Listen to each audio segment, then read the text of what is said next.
Hey everyone, I'm Rosa from Wunder Mobility. And first I want to say welcome back to all of you who signed up. This is the last webinar on task management. Today we'll be talking about diversifying revenue streams and how to do so easily. In our software platform, we will show you what features enable you to run and operate a B2B or franchise business, all within your very own backend, so that you can grow your profits.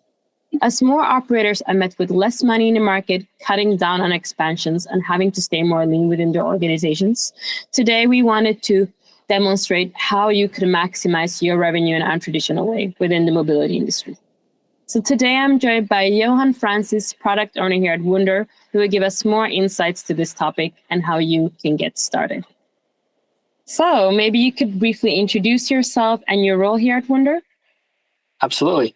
Hi, everyone. I'm Yohan Francis. I'm a product owner here at Wunder Mobility. I've got 7 years of experience in the mobility and vehicle sharing industry. I work with our customers and our engineering teams focusing on the monetization and operational directions of our software to iterate on our software offering to provide more value for our customers and understand the ways our software can enable operational excellence and bring in more revenue on the path to profitability.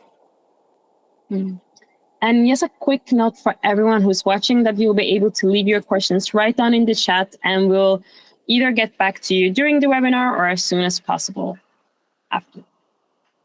All right, so let's get started. What's so attractive about venturing into B2B offerings and deals? And why should sharing operators want to do B2B? This is a great way to build resilience in a market where revenue is highly seasonal. A long-term contract for a corporate car sharing operation is a great way to explore how reallocating your vehicles can change your revenue model. You're also able to tap into a new segment of the market for vehicles. Gig vehicle sharing and franchising at hotels or tourist destinations are great examples of ways we've seen operators build up diverse and resilient revenue. With the help of some clever features and planning, you can also optimize your fleet distribution and fleet operations to make sure that you're getting the most out of your vehicles for that time of year. And as a mobility operator, building up B2B relationships is a great way to build diverse and recurring revenue streams with partnerships with businesses that allow operators to build long-term customer relationships, opening up opportunities for upselling, improving visibility, and eventually growing these revenue streams over time. Let's talk about features that enable operators to set up and run a B2B business. Is there any feature that our clients should know about as a starting point? Yeah, so the locations feature is a central aspect of our software. It allows operators to segregate their users, vehicles, and service. This feature started out as a way to support multiple different regions, which means that the core functionality is to have different service flows, different branding, different pricing support, and different user groups. Over time, we've worked with customers to expand the capabilities of the locations feature to also include onboarding users to hidden or private locations, and offer flexibility in merging certain groups of vehicles and other features that are also used heavily in B2B services. And is it possible for you to show me how the backend can look like for an operator as well as for a franchisee? Absolutely. For this, I'll use a instance that I've set up earlier with a few different examples of B2B operations. The first example location that I've got set up is Wunder Car B2B. It's got 5 vehicles, and you can see that it's just operating on one street. This one street is where users can pick up and drop off the vehicle. The second location that I've got set up is just a normal public vehicle sharing operation with 26 vehicles in Hamburg. But the important thing to note here is that while you can see all of the publicly shared vehicles, you can't see the vehicles that are shared through the private B2B location. The last point that I've got set up is a grocery vehicle service point. If you were operating a grocery delivery service, your employees could pick up a shared vehicle from one of these locations and use that for grocery delivery. I've even put in a parking incentive here to make sure that public vehicle sharing users are incentivized to park vehicles here, so that you can always make sure that your gig vehicle users always have a vehicle to deliver with. Now we can also jump into the mobile apps and how things look in the mobile app. Here I've got the public car sharing location opened up on our white labeled app. You can see 26 vehicles have been populated on the map here, and you can't see the B2B corporate vehicle sharing location, Wunder Car B2B, on the map because this user is just subscribed to the public vehicle sharing location. But if we switch over to the B2B user that I've got logged in, you can see that they can see the 5 vehicles, and they can also see the territory assigned to Wunder Car B2B, which is a private fleet. That's very insightful. I mean, what you've shown here is that there's essentially various viewing options for an operator. It makes the whole operations far more easier. Absolutely, yeah. Yeah. And how much can operators actually customize within the location handling? Locations are pretty versatile. You're able to segregate both your fleet and your users with locations. So users can sign up to these hidden fleets using a magic link, which then gives them access to this private fleet as well as your publicly available vehicles.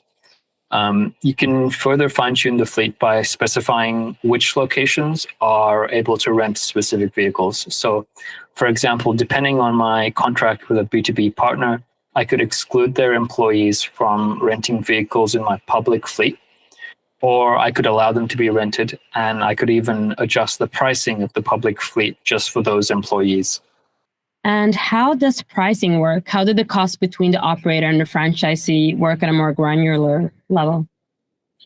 So a lot of our operators that venture into B2B make heavy use of our dynamic parameters. So our pricing logic centralized around pricing managers that can handle multiple different pricing frameworks. And you're able to take into account different parameters like time of day of the week, how long the user has been driving for. You're also able to provide a certain number of free minutes per day or cap the daily cost of a ride. A lot of unique things that are really important for operators to differentiate themselves. Our dynamic parameters extend these pricing parameters by making each parameter adjustable at a user level and at a vehicle level.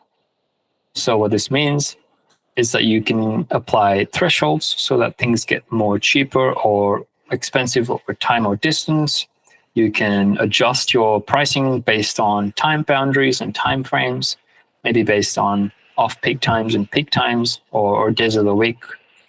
But overall, you can have this core pricing framework where you charge based on a number of different parameters, and you can customize these parameters based on a user or a vehicle level.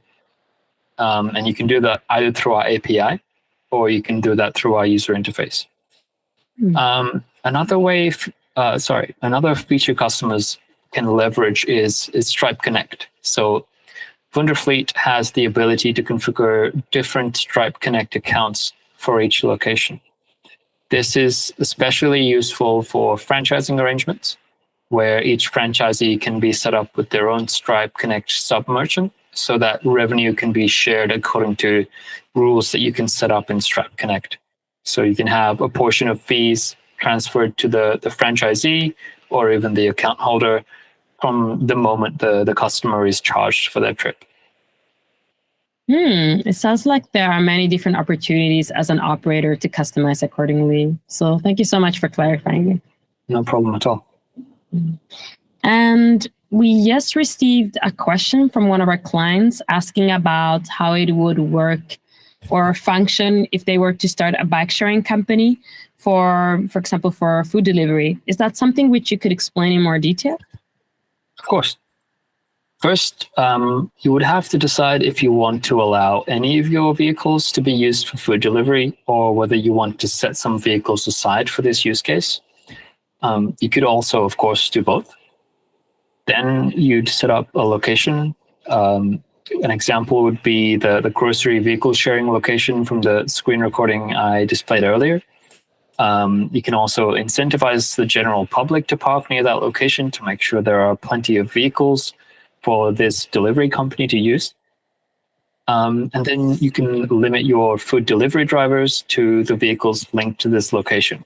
But you could also, of course, allow them to rent the public vehicles if there's not any vehicles available there using our rentable in feature. If needed, you can then take into account any additional insurance considerations for the use case or differences in ride behavior. And you can assign the users in this food delivery location to a unique pricing plan. Maybe their rides are cheaper because they're subsidized by someone else, or maybe your insurance is more expensive here. Ultimately, you are able to adjust the pricing to reflect that. And finally, you would onboard the interested customers for the business case through a registration link, and you're set and ready to go. Oh, wow. And another one of our clients has a question. When it comes to making sure to having the correct branding for your desired business, how does that work? Essentially, they're wondering if there's an easy way to manage that within the backend when you have different sub-accounts. Branding is handled in a few different ways, but locations are still at the center of it all. This means that once you have a location set up, you can customize the way most things look and read and feel. Each location can have its own currency, its own legal names, its own VAT ID to go on the invoices. And in general, our invoice, email, and error templates can all be customized based on the location the user is interacting with and the language that's being used. In general, I would say the service segregation that's offered by the location feature is pretty extensive, and it essentially allows you to run multiple different services on the same software platform. All right, then just to recap everything that we've spoken about today, you've explained what's so attractive about venturing into B2B and also highlighted the differences between operating a B2B service and franchising. You've also shown and explained how to set up and run an additional business in the backend platform, with the sub-account or location handling feature being the most prominent one, as well as talked a little bit about pricing managers. In addition to that, we also dived a little bit deeper into how pricing and cost management work between operator and franchisee, and how our features such as Stripe Connect work to streamline and smoothen that. On top of that, you've also shown us how to manipulate pricing through API customization, which I thought was really cool.